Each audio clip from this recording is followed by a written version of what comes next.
Welcome back to Hello Nigeria. Now, a lot has happened in the last 24 hours. So Ezeugu Chukwudi is here to give us the updates. How are you doing today? Hello, ladies. Happy Tuesday. Now, before we get started, Chukwudi, Olive and I were just bantering about marriage and things that everybody needs to know before they get married. What would you say? Because you're not married as well. But what would you say is one thing everyone should know? I think that everyone should understand the temperament of their partner. It's really very important. I mean, there are certain things you can deal with and certain things you cannot deal with. For example, certain people just want to be alone when they're going through a particular phase. If you can deal with that for a particular point in time, no problem. But if you cannot, then it's best to just say thank you for banking with us. And part ways. Simple. I think it's very important that we do because, like our parents say, marriage is a learning process. You go through a lot, you learn, a lot of things about people, new things, new stuff, new situations, new challenges. But I think it's really very, very important that you understand that certain people that irrespective of how difficult the situation is, they would never, most likely, get to this point. Because we live in a world where the devil used to push plenty people. You understand? When people are clear, they will not say, oh, I'm sorry, it is the devil. Very true. So understand your partner's temperament. Very important. And in addition to that, I like to also say understand your partner's love language. Because if Chukwudi likes quality time and I don't like quality time, I like gifts, for example. Even if you try to spend quality time with me, I won't understand it as much as when you buy me a gift. So understand what your partner's love language is and give it to them. True. Really, for peace to reign. True. Okay, let's move away from love languages and things to know before you get married to things you need to know about Nigeria's politics. The new PDP has pulled out of talks with the federal government. How many factions do we have now in the APC? So we have the APC and we have the new PDP. That is those PDP politicians that moved into APC in the wake of 2015 elections. So the leadership of a faction of the ruling All Progressives Congress known as NPDP, that's the new PDP, has announced withdrawal from dialogue with the APC-led federal government.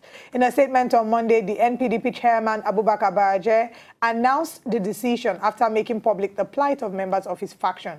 He accused the Nigerian presidency of double standard and lack of good faith in the dialogue it entered with the aggrieved members of the ruling party under the NPDP, citing the police invitation of Senate President Bukola Saraki for questioning in a case of armed robbery and murder along indicators of the government's alleged half-heartedness. So they are basically members of the PDP who joined the APC in the build-up to the 2015 elections. You see, the truth is, when you look at politics, especially in Nigeria, it is essentially about personal interest, not the interest of those that they represent. Now, in the build-up to the 2015 elections, we had the formation of the All Progressives Congress. Now, let's look at the component units that eventually culminated in the formation of the APC. You had a quarter of the All Progressives Grand Alliance, APGA, led by Rochas Okorocha. You had the Action Congress of Nigeria, led by the Asiwaju Bola Ahmed Tinubu. You had the ANPP, that was almost dead at the time. You had the CPC, led by President Muhammadu Buhari, or General Muhammadu Buhari at the time. And you also had the NPDP, that is the disgruntled members of the PDP that pulled out at the convention of the People's Democratic Party. Some of the governors said the plan was to set things right or set the record straight and not join the APC. But led by Dr. Bukola Saraki and Yakubu Dogara, they eventually found their way in the APC. Rotimi Amechi is a part of that particular NPDP too, and a lot of them. Now, they formed the APC. Essentially, in 2015, it was to get Goodluck Ebele Jonathan out of power. Now, after 2015, interest came to play. Now, you would remember that the leadership of the APC favored another candidate, Ahmed Lawan, to be Senate President. And they also favored Femi Gbajabiamila to be Speaker. But Saraki, the astute and pragmatic politician, played a fast one. He got into relationship with the enemy, in quotes, the PDP. And they looked at him as somebody who was wearing APC agbada, but PDP boxers and PDP singlets, and they decided to favor him. He eventually won. And since June the 9th, 2015, he has been fighting several battles. In fact, I think he should be the real Teflon Don, or the cat with 9 lives, because he has survived a lot. But whether he would survive this particular one, it's another question we must decide. But then as Nigerians, it's important. There's no point discussing this further. Politicians will always protect their interests. That is why in the morning they are in the PDP, in the afternoon they are waving the umbrella APC, and by night they are trying to, you know, merge with President Olusegun Obasanjo's ADC. Now, it is important that Nigerians know that while the NPDP is threatening to pull out of the APC, or they are pulled out of negotiation with Muhammadu Buhari, let us also pull out our own voters card. It's 1-1. As they are pulling out in their interest, pull out your own voters card in your own interest.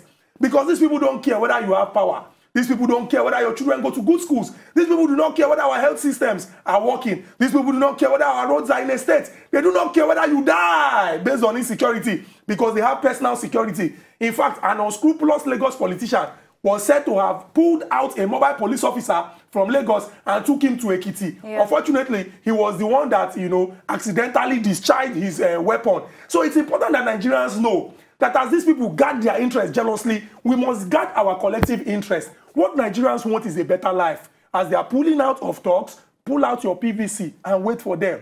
On election day, we are going to show them that power indeed belongs to the people. And this is not just about waiting for election day. We must begin to follow politicians now and get to know those who do not have the interests of Nigerians at heart and tell them that never again will we allow you represent our interests. You cannot be class captain in a school that has standard. So why should you be a representative in Nigeria? These people cannot constitute our first 11. We know what first 11 is in football. Your best men, you put them forward. We saw the game between Nigeria and England. The first half was shambolic. The second half, the boys picked up. Your first 11, simple. Pull out your PVC 1-1. Some of the things they've complained about, apart from the fact that they said that Bukola Saraki had been, you know, allegedly stalked or allegedly implicated by the police in one way, they said the police did not do their due diligence before putting the information out. And then, let's just even add this. They said the Department of State Services withdrew half. More than Let half us save Nigerians of the security details. Until they begin to complain that there is no light in Nigeria. Until they begin to complain that people do not have jobs. Until they begin to complain that a lot of youths have embraced drugs, hard drugs, because they do not know whatever the future holds for them. That is when I will take them serious. They are complaining that police did not do diligence. They are complaining Saraki. They are complaining DSS. It's your own personal interest now. Complain the one that affects me. I'm hungry. You are not complaining that I'm hungry. You are not complaining that parents are slaving to send their children to universities in Ghana.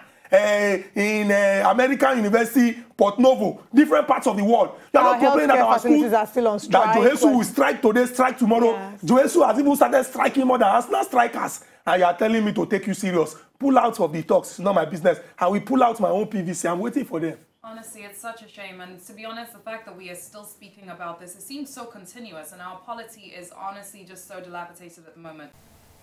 To enjoy more of these our Ogbonge videos when you just watch, press this button to subscribe on top of our YouTube page. You go love her.